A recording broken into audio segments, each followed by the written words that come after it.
Hola, buenos días. Soy Álvaro Gutiérrez y soy patólogo en el Hospital Universitario Virgen Macarena de Sevilla. Hoy vamos a hablar de las enfermedades glomerulares. Es un tema que lo he dividido en dos partes, ya que es bastante denso. Un tema importante, ha sido históricamente, es verdad que en los últimos años no ha sido muy preguntado, pero históricamente ha sido bastante preguntado en el examen MIR. Un tema tan importante que es la portada del libro, ¿no? Bueno, antes de empezar, deciros que, bueno, sabéis que os encanta la anatomía patológica, ¿no? Bueno, para comenzar, vamos a hablar un poco de lo que es la anatomía normal del glomérulo. El corpúsculo renal que se sitúa en la corteza es el componente de filtración inicial de la nefrona y se compone de una parte epitelial, que sería la cápsula de Bowman, la cápsula renal, una parte vascular, que es el glomérulo capilar, y el mesangio intraglomerular. El glomérulo es la estructura destinada a la filtración del plasma, que consta de una densa red capilar anastomosada. Aquí tenemos un glomérulo normal, aquí vemos la cápsula de Bowman, el espacio de Bowman, estos orificios, digamos, son los capilares glomerulares, en la parte eosinófila es el mesangio, células mesangiales, y estos serían los túbulos. Las alteraciones histológicas que nos podemos encontrar pues son la proliferación celular, endocapilar, como la glomerulitis postinfecciosa, la extracapilar, como la glomerulitis rápidamente progresiva, y la mesangial, como la glomerulitis mesangial o la membrana proliferativa. Podemos ver también depósitos de complejos inmunes, pueden ser mesangiales, subendoteliales, intramembranosos, subepiteliales, también engrosamientos de la membrana basal glomerular, infiltración leucocitaria, como por ejemplo la glomerulitis postestreptocócica, y alineación y esclerosis. Los depósitos de complejo pues, pueden ser subepiteliales, como en la postestreptocócica, subendoteliales, mesangiales e intramembranosos. Decir que la mayoría de las glomerulopatías, sobre todo las primarias, el mecanismo que subyace en la mayoría de ellas es un mecanismo inmunitario. Para empezar, vamos a hablar de la glomerulitis proliferativa aguda postestreptocócica. Se asocia a infecciones estreptocócicas. La clínica, pues un síndrome nefrítico con importante hematuria. En la microscopía óptica veríamos glomérulos hipercelulares con aumento de tamaño por proliferación de células endoteliales, glomerulitis proliferativa endocapilar difusa, mesangiales y por infiltración leucocitaria. Además, veríamos en la inmunofluorescencia directa depósitos de IgG, IgM y C3.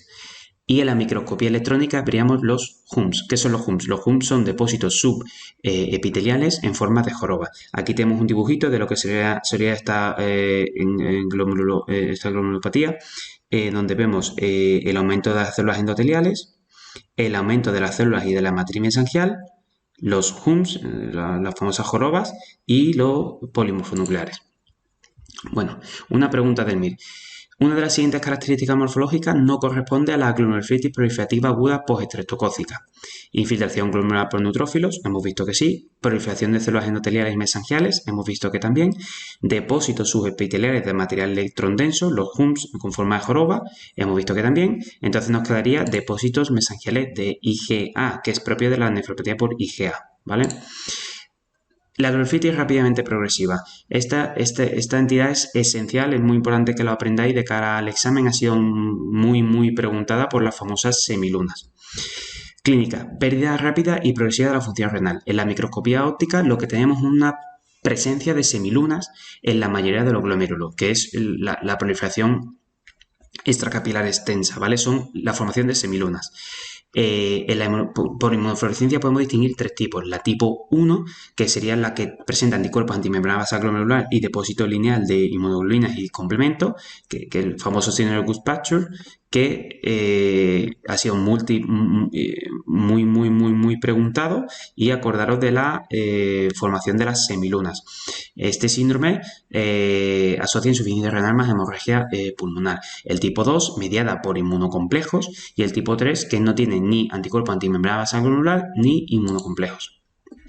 En esta imagen de una rápidamente progresiva, vemos aquí la membrana, la cápsula de Bowman, y vemos que existe una semiluna que ocupa todo el espacio de Bowman, obliterando todo lo que es el ovillo glomerular. Aquí tenemos una monofluorescencia, un depósito lineal de IgG, un depósito lineal de IgG, donde se ve el apelotamiento de los ovillos glomerulares debido a que están comprimidos, ¿no?, por la formación de semilunas. Aquí tenemos la típica imagen de la semiluna, proliferación extracapilar con formación de semilunas, típico de la rápidamente progresiva. Acordaros de esta imagen, por favor, de la semiluna, puede ser así como la veis, o puede ser una semiluna circunferencial, pero muy preguntado en el examen. De ese tema es fundamental. Vamos a ver una pregunta del 2010. En relación al término glomerulitis rápidamente progresiva, sea la respuesta verdadera. Es un síndrome caracterizado por una pérdida progresiva y rápida de la función renal asociada a una glomerulitis mesangial y daño túbulo intersticial. No. Es un síndrome que cursa con pérdida progresiva y rápida de la función renal, cuya principal característica es la presencia de semiluna en la biopsia renal. Hemos visto que sí, que lo característico es la formación de semilunas. La tercera nos habla de que cursa con depósitos masivos de inmunocomplejos, y la cuarta nos habla de anticuerpos antimembrana basal glomerular. Acordaros que en el tipo 3 no existen ni inmunocomplejos ni anticuerpos antimembrana basal glomerular. Por tanto, la opción verdadera es la 2. En esta pregunta de 2011, pues nos hablan de un paciente con hipertensión arterial, edemas, hematuria, proteinuria y ANCAS positivo. Y nos ponen una imagen. En la imagen vemos un glomérulo con una semiluna circunferencial. Esta imagen es típica, no la podéis olvidar. Una semiluna circunferencial. Por tanto, ¿cuál será la respuesta correcta? Glomerulonefritis rápidamente progresiva de tipo pauciinmune. Pauciinmune, bueno, vamos a ver. La membrana proliferativa no sería, porque tendríamos una proliferación del mesangio y de la matriz y de las zonas mesangiales. El Goodpatcher sería una rápidamente progresiva tipo 1, pero nos están diciendo que no hay anticuerpos antimembrana basal ni complejos inmunes, por tanto no podría ser. Cambio mínimo, como su propio nombre indica, hay muy pocos cambios en la biopsia renal. Aquí vemos una semiluna circunferencial. Y la tipo pauciinmune, que sea tipo 3, no tendríamos la semiluna, pero no tendríamos ni anticuerpos antimembrana basal ni complejos inmunes. Con respecto a la glomerulonefritis membranosa, decir que la clínica, pues, es la causa más frecuente de síndrome nefrótico en adultos. En la microscopía óptica veríamos un engrosamiento difuso de la pared de los capilares glomerulares y con los famosos spikes. Los spikes que son, pues, son depósitos proteináceos con proteínas hacia la cara externa de la pared capilar glomerular, que se proyecta hacia el espacio urinario en forma de espigas, tipo de la glomerulonefritis membranosa típico. En la inflorescencia veríamos depósitos glomerulares de inmunoglobulina y complemento, y en la microscopía electrónica depósitos electrón densos de localización subepitelial. Vamos a ver. Aquí tenemos una imagen de la glomerulonefritis membranosa, donde vemos el característico engrosamiento de los capilares con este material proteináceo, ¿vale? Con este material eosinófilo y los capilares engrosados, típicos de la glomerulonefritis membranosa. Y aquí tendríamos un depósito lineal, un depósito granular, en la pared de los capilares, típico, ¿vale? La monofluorescencia. Vamos a ver una pregunta del 2015. Un hombre de 61 años que presenta proteinuria y nos ponen una imagen con PAS.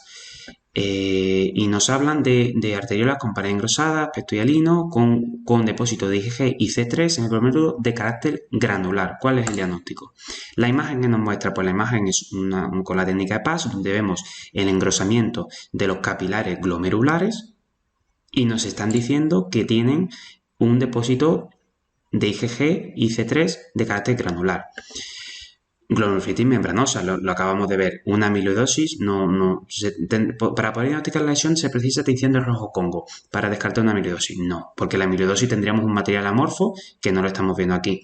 Es una glomerulonefritis segmentaria focal. Una segmentaria focal tendríamos hialinización focal del glomérulo, no engrosamiento de los capilares glomerulares. Y una glomerulosclerosis diabética, lo que tendríamos son masas hialinas PAS positivas, típico de la diabetes. Por tanto, glomerulonefritis membranosa. En el 2016 nos preguntaron por un paciente de 50 años con un síndrome nefrótico y en la biopsia se encontró engrosamiento uniforme y difuso de las paredes de los capilares glomerulares, que con la tinción de plata se veían spikes y depósitos de IgG y C3 a lo largo del capilar. Además, nos hablaban de que tenían anticuerpos circulantes de tipo M de la fosfolipasa A2. El engrosamiento capilar, los spikes y este depósito nos están describiendo una glomeruloflebitis membranosa. Bueno, vamos a ver, enfermedad por cambio mínimo no tendría cambios en la biopsia renal, focal y segmentaria, como hemos dicho anteriormente, tendría una alineación focal del glomérulo. Una mesangial IgA tendríamos depósitos de IgA y en la biopsia o no tendríamos cambio o tendríamos un aumento de la matriz y de la celularidad mesangial. Por tanto, es una nefropatía membranosa. La presencia de estos anticuerpos se da en el 70-80% de los pacientes.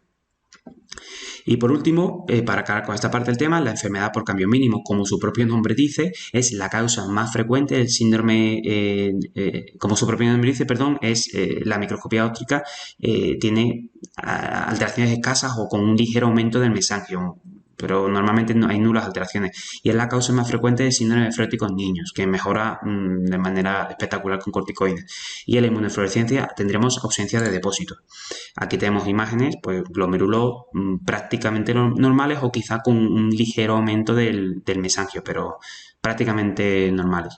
Pues nada, esto es todo. Con esto acabamos la primera parte de este tema de glomerulopatía. Ya os digo, es un tema denso, es un tema pesado, es complicado, pero la verdad que ha sido bastante preguntado en el MIR y es importante que os quedéis con las imágenes, sobre todo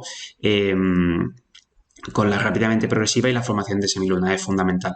Pues nada, chicos, un saludo y que vaya bien. Hola, buenos días. Mi nombre es Álvaro Gutiérrez y soy patólogo del Hospital Universitario Virgen Macarena de Sevilla. Vamos a continuar con la clase de enfermedades glomerulares. Vamos a ver la segunda y última parte. La siguiente entidad que tenemos es la glomerulosclerosis focal y segmentaria. La clínica sería un síndrome nefrótico. Esta enfermedad puede ser primaria o secundaria a infección por VIH, nefropatías tubulointersticiales crónicas, consumo de heroína, obesidad, etc. La microscopía óptica lo que veríamos es una hialinización y esclerosis, como su propio nombre dice focal y segmentaria. ¿Qué es esto? Que focal significa que afectaría a algunos glomérulos del riñón, no a todos, en la biopsia veríamos algunos afectos, y segmentaria es que dentro del ovillo glomerular había afectación de algunas zonas, pero no de la totalidad del glomérulo. En la inmunofluorescencia directa lo que veríamos es un depósito de IgM y C3 en las masas hialinas de las zonas escleróticas. Vamos a ver una fotografía. En esta biopsia, con esto es una técnica de PAS, vemos un ovillo glomerular donde vemos que existen las masas hialinas que hemos dicho, la erección y esclerosis en una parte del ovillo glomerular. En este caso, donde estoy señalando, esta parte estaría conservada con el depósito de la inmunofluorescencia directa de IgM y C3 en las áreas afectas. Con respecto a la siguiente enfermedad, la glomeruloflebitis membranoproliferativa, la clínica es un síndrome nefrótico y algunas manifestaciones de una glomeruloflebitis aguda se relacionan con la hepatitis B, la crioglobulinemia, la hipocomplementemia. En la microscopía óptica, ¿qué tendríamos? Pues aumento del tamaño glomerular por una intensa proliferación de células mesangiales y aumento de la matriz mesangial. Los glomérulos presentarían un aspecto lobulillar y existiría una membrana basal glomerular engrosada. Con la inmunofluorescencia directa y la microscopía electrónica podríamos diferenciar tres tipos. El tipo 1, que es el más frecuente, el tipo 2, en el que destaca el depósito de material electrondenso dentro de la membrana basal glomerular, y el tipo 3. La nefropatía IgA, la enfermedad de Berger. Pues la nefropatía IgA es la causa más frecuente de hematuria recidivante. De hecho, representa la forma primaria de glomeruloflebitis más frecuente a nivel mundial. Puede ser es idiopática o asociada a la púrpura de Solingen-Henoch, enfermedades hepáticas, etc. Se caracteriza por glomérulos normales o una proliferación moderada de las células mesangiales con aumento de la matriz mesangial con una membrana basal glomerular normal. Y lo definitorio de la enfermedad es el depósito mesangial de IgA. Es lo definitorio de esta entidad. Aquí, en esta fotografía, vemos un glomérulo con, aquí la A nos está señalando una proliferación mesangial característica de la IgA, donde vemos el hallazgo definitorio de la enfermedad, que es el depósito de IgA por la inmunofluorescencia directa mesangial. Vamos a ver, esto es una pregunta un poco antigua, pero bueno, vamos a ver. En un paciente con ligera proteinuria y hematuria reactivante, en la biopsia renal se encuentra una proliferación difusa de células mesangiales y depósitos mesangiales de IgA y menores cantidades de IgM. Se deberá establecer el diagnóstico de glomurulofritis membranoproliferativa tipo 1. Hemos visto anteriormente que esta entidad tiene depósitos de IgG y complemento. Glomurulofritis membranoproliferativa tipo 2. Esta entidad lo que destaca es por un depósito de un material electrón denso dentro de la membrana basal glomerular. La membranosa, que ya lo vimos en la primera parte, que se caracteriza por el aumento, del grosor de los capilares glomerulares, y la enfermedad de Berger, la nefropatía IgA, que es la respuesta correcta. A nivel óptico, con la microscopía óptica vemos una proliferación mesangial de la matriz y de la célula, junto con el depósito característico de IgA, ¿vale? Recordad que es la nefropatía primaria más frecuente a nivel mundial. Con respecto a la nefropatía diabética, ya formaría parte de la que son las glomerulopatías secundarias. Ya hemos visto todas las que serían las primarias y ahora vamos a pasar a las secundarias. La nefropatía diabética es el conjunto, se define como el conjunto de lesiones que suelen aparecer en el riñón diabético. La lesión más genuina, más característica, es la que se da en el glomérulo renal. También puede haber microangiopatía diabética, esclerosis arteriolar, pielonefritis, necrosis papilar, lesiones tubulares, pero lo más característico es las lesiones a nivel glomerular, que ahora vamos a ver. Los hallazgos anatomopatológicos. Todos estos hallazgos son bastante típicos y característicos de la nefropatía diabética, aunque también podemos verlo en otras entidades, ¿no? Algunos de ellos. El engrosamiento de la membrana basal de los capilares, glomerulosclerosis difusa. ¿Esto qué es? Es la lesión glomerular más frecuente, que se caracteriza por aumento de la matriz mesangial, ligera proliferación de la célula mesangial y engrosamiento de la membrana basal glomerular. Luego tendríamos la glomerulosclerosis nodular o enfermedad de Klippstein-Wilson, que son masas hialinas esféricas, PAS positivas, que se localizan normalmente en la periferia del glomérulo. Y esto es patognomónico de la diabetes mellitus. Ahora lo veremos. Otro hallazgo sería aterosclerosis y arteriosclerosis renales, arteriales aferentes y eferentes, casi específicos de la diabetes mellitus, y lesiones tubointersticiales, pielonefritis y necrosis papilar.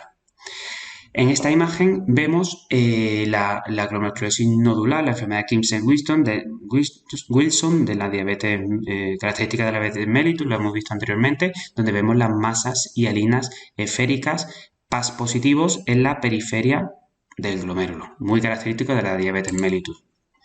Con respecto a otra de las nefropatías de glomerulopatías secundarias importantes, está la nefropatía lúpica.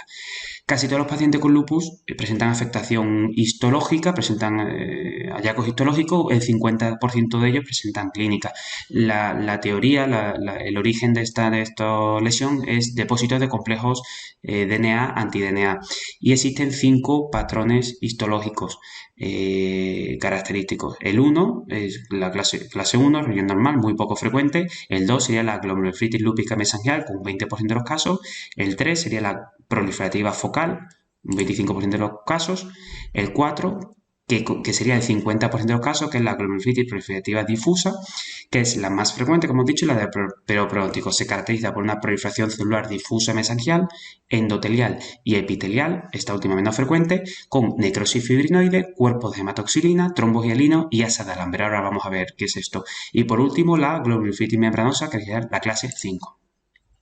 En esta imagen de una nefropatía lúpica vemos engrosamiento de los capilares glomerulares, formando lo que se describen como asas de alambre, que es un hallazgo característico del lupus.